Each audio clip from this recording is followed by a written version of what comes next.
দীর্ঘ 5 মাসেরও বেশি সময় পর শনিবার 18ই জানুয়ারি আরজিকর মামলায় ধৃত সঞ্জয় রায়কে দোষী সাব্যস্ত করেন শিয়ালদা আদালতের বিচারক অনির্বাণ দাস। তিনি জানিয়েছিলেন সোমবার 20শে জানুয়ারি সাজা ঘোষণা হবে। সেই মতো এদিন রাজ্য তথা দেশবাসীর নজর ছিল শিয়ালদা কোর্টের দিকে। অন ডিউটি মহিলা ডাক্তারের উপর নির্মমভাবে শারীরিক নির্যাতন চালিয়ে জানে শেষ করে দেওয়ার ঘটনায় কি চরম শাস্তি পাবে সঞ্জয় রায়, নাকি যাবজ্জীবন সাজা হবে, এটাই ছিল লাখ টাকার প্রশ্ন। কিন্তু সোমবার দুপুর 2:45 নাগাদ এলো সেই বহু প্রতীক্ষিত রায়। আরজিকর কাণ্ডে শেষ পর্যন্ত সঞ্জয় রায়কে আমৃত্যু কারাদণ্ডের নির্দেশ দিল আদালত। বিচারক অনির্বাণ দাসের পর্যবেক্ষণ, তার মতে এই ঘটনা রেয়ারেস্ট অফ দ্য রেয়ার, অর্থাৎ বিরলের মধ্যে বিরলতম নয়, তাই তিনি এই রায় দিয়েছেন।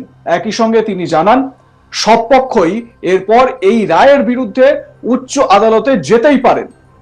একই সঙ্গে তিনি জানিয়েছেন জানে শেষ করার জন্য সঞ্জয় রায়কে 50,000 টাকা জরিমানা করা হয়েছে। পুরো প্রক্রিয়া, এই যে পুরো বিষয়টা নিয়ে আমি কথা বলেছিলাম আমার সহকর্মীদের সঙ্গে, সুচেতা, মানস, সুজয়, ওরা কি ব্রিফ দিয়েছিল শোনাবো আপনাদের। আমরা যেটা জানতে পারছি, লাইফ ইমপ্রিজনমেন্ট, আজীবন কারাদণ্ড দেওয়া হলো সঞ্জয় রায়কে।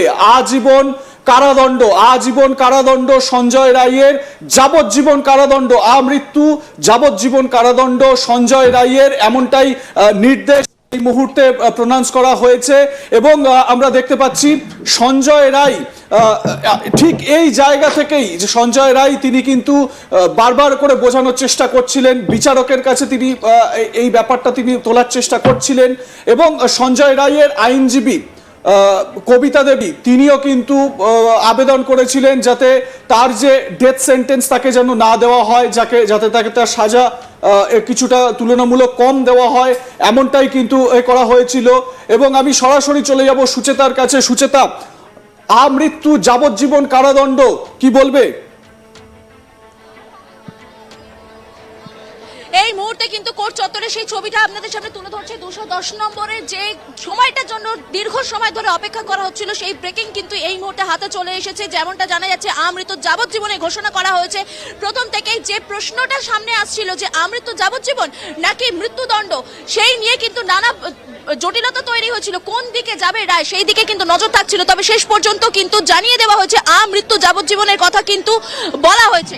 দেখো, একদম সুচেতা, সঞ্জয় রায়ের আইনজীবীরা তারা আবেদন বা আর্জি জানিয়েছিল যাতে তাকে মৃত্যুদণ্ড না দিয়ে কিছুটা কম শাস্তি দেওয়া হয়। বিচারকও তার পর্যবেক্ষণে জানিয়েছেন এটা একেবারে rarest of the rare case নয় বলেই তার মনে হচ্ছে। সেই জন্যেই সঞ্জয় রায়কে যাবজ্জীবন, একেবারে বলা যায় যে মৃত্যুর আগ পর্যন্ত তাকে জেলে থাকতে হবে এবং 50,000 টাকা তাকে জরিমানা দেওয়ার নির্দেশ দিয়েছেন। যেটা নিয়ে সব থেকে বেশি বলা যায় যে চাঞ্চল্য ছিল যে তার মৃত্যুদণ্ড হবে নাকি যাবজ্জীবন। বিচারক রায় দেওয়া হচ্ছে বেশ খানিক্ষণ আগেই কিন্তু মানুষ আমরা এই চত্বরটাতে দেখতে পেলাম যে ভিতরে শিয়ালদা কোর্ট থেকে বেশ কিছু আইনজীবী বাইরে এসেছিলেন এবং তারা প্রতিবাদ করলেন। তারা বললেন যে দোষী তাকে যেন কঠোরতম শাস্তি দেওয়া হয়, সেই কথাও কিন্তু প্রকাশ্যে বলেছে। একদমই আইনজীবীরা বিচারক রায় ঘোষণা করার আগেই আইনজীবীরা বিক্ষোভ দেখিয়েছিলেন যাতে চরম শাস্তি দেওয়া হয়। কিন্তু বিচারক অনির্বাণ দাস তার পর্যবেক্ষণে পরিষ্কার জানিয়েছেন যে এটা একেবারে বিরলতম ঘটনা, বিরলতম দোষ, বা বলা যায় যে সঞ্জয় রায় সেরকম কিছু করেছে বলে মনে হচ্ছে না। সেই জন্যে কোথাও তার সংশোধনের সুযোগ বা তাকে মৃত্যুদণ্ড না দিয়ে সে যাতে আর একটা নিজেকে সংশোধন করার সুযোগ পায়, তার জন্য তাকে যাবজ্জীবন কারাদণ্ডের নির্দেশ দেওয়া হয়েছে। অর্থাৎ মৃত্যুর আগ পর্যন্ত তাকে জেলে থাকতে হবে এবং 50,000 টাকা তাকে জরিমানা দিতে হবে বলে বিচারক অনির্বাণ দাস ঘোষণা করেছেন। অর্থাৎ মৃত্যুদণ্ড দেওয়া হলো না সঞ্জয় রায়কে। কোথাও দেখা যাচ্ছে যে সঞ্জয় রায়ের তরফে আইনজীবীরা যে আর্জি জানিয়েছিল কিছুটা হলেও সঞ্জয় রায় এই আরো একটা ব্রেকিং আমি আমাদের দর্শকদেরকে জানাবো। তারা কিন্তু মানে অভয়ের বাবা মা তারা কিন্তু রীতিমতো বলেছেন কোন রকম কোনো ক্ষতিপূরণ চাই না, আমরা বিচার চাই। যে কথাটা প্রথম থেকেই তারা দাবি করে এসেছিলেন, তারা বিচার চান, সেই দাবি কিন্তু আবারও তারা করলেন, সেই দাবিতেই তারা অনর রইলেন। আরো একবার আপনাদেরকে জানাবো যে সেই দাবিতেই অনর রইলেন। তারা কিন্তু রীতিমতো বললেন যে তারা কোন রকম কোনো ক্ষতিপূরণ চান না। একদমই ইতিমধ্যেই তার বাবা মা তারা জানিয়েছে আমাদের কোনো রকম ক্ষতিপূরণ দরকার নেই, আমরা ক্ষতিপূরণ চাই না। তারা আদালতে বিচারকের সামনেই সেই কথা জানিয়েছে, কিন্তু বিচারক জানিয়েছেন যে এটা একেবারে rarest of the rare case নয় বলেই তার মনে হচ্ছে, সেই জন্য তিনি আমৃত্যু কারাদণ্ডের নির্দেশ দিয়েছেন এবং 50,000 টাকার জরিমানা। আরজি কর 9 অগস্ট আরজি করে একজন চিকিৎসকের যে মৃত্যু ঘটেছিল, সেই ঘটনায় একেবারে বলা যায় যে গোটা দেশে একটা বিরাট চাঞ্চল্য তৈরি হয়েছিল, বিরাট পরবর্তীতে একটা বড় আন্দোলন আমাদের সামনে এসেছিল। সেই ঘটনায় গোটা বলা যায় যে গোটা দেশ কার্যত এই ঘটনায় একটা গোটা দেশে আন্দোলন তৈরি হয়েছিল। তিনি মনে করেন না যে কোনো মৃত্যুর ক্ষতিপূরণ এরকমভাবে অর্থ দিয়ে পূরণ করা যেতে পারে। রাষ্ট্র বা রাজ্যের দায়িত্ব ছিল তাকে রক্ষা করার, সে তার কারণ সে অন ডিউটি ছিল, সে কর্তব্যরত ছিল, তাকে রক্ষা করার, তাকে সুরক্ষা দেওয়ার দায়িত্ব ছিল রাজ্যের। রাজ্য সেটা পারেনি, সেটা কোথাও রাজ্যের ব্যর্থতা। তার যেটা মনে হয়েছে যে কোথাও এটা rarest of the rare case নয়, তার জন্যই তিনি লাইফ ইমপ্রিজনমেন্ট দিয়েছেন, মৃত্যুদণ্ড দেননি।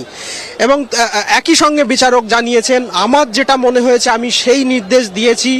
এইবারে সব পক্ষই হায়ার ফোরামে অর্থাৎ হায়ার কোর্টগুলোতে যেতে পারে, সেখানে গিয়ে তাদের আবেদন জানাতে পারে। তার যা মনে হয়েছে, বিচারক অনির্বাণ দাস পরিষ্কার জানিয়েছেন যে তার যা মনে হয়েছে তিনি সেই নির্দেশই দিয়েছেন।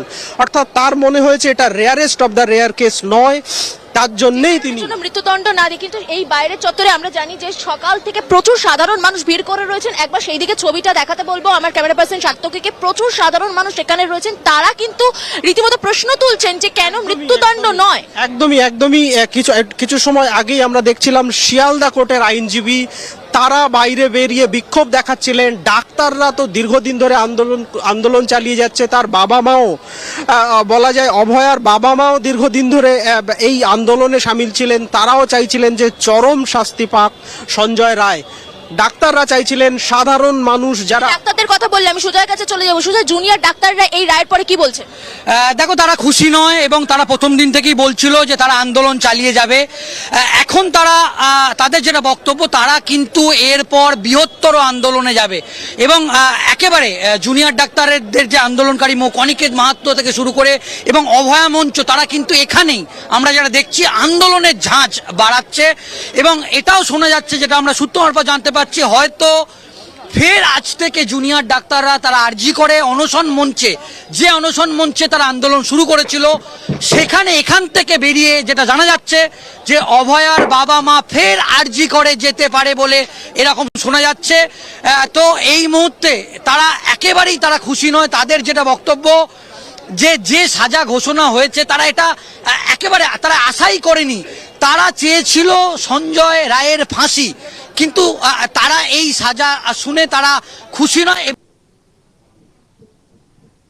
এ বিষয়ে আপনাদের মতামত জানাতে ভুলবেন না। দেখতে থাকুন আজ তাক বাংলা। সাবস্ক্রাইব করুন আমাদের ইউটিউব চ্যানেলটি, হোয়াটসঅ্যাপ চ্যানেল ফলো করতে ভুলবেন না।